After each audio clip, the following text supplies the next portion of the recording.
Kling AI m'a banni et je vais t'expliquer pourquoi. J'ai payé 2000 crédits et au final j'ai eu 4 vidéos à peine utilisables.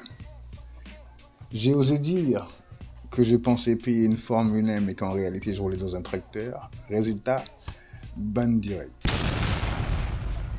Au lieu d'écouter leurs clients, ils préfèrent les faire taire. J'ai comparé leur IA à une voiture défectueuse.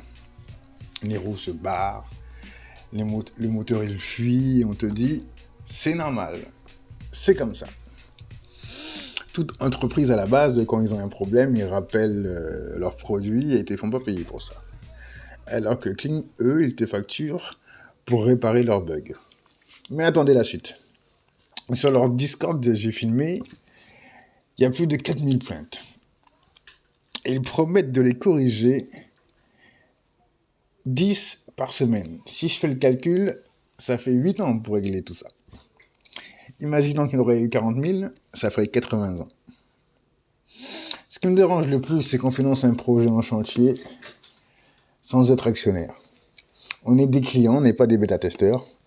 On veut un outil presque parfait, et s'il n'est pas parfait, qu'on le dise sans se faire censurer ou bannir.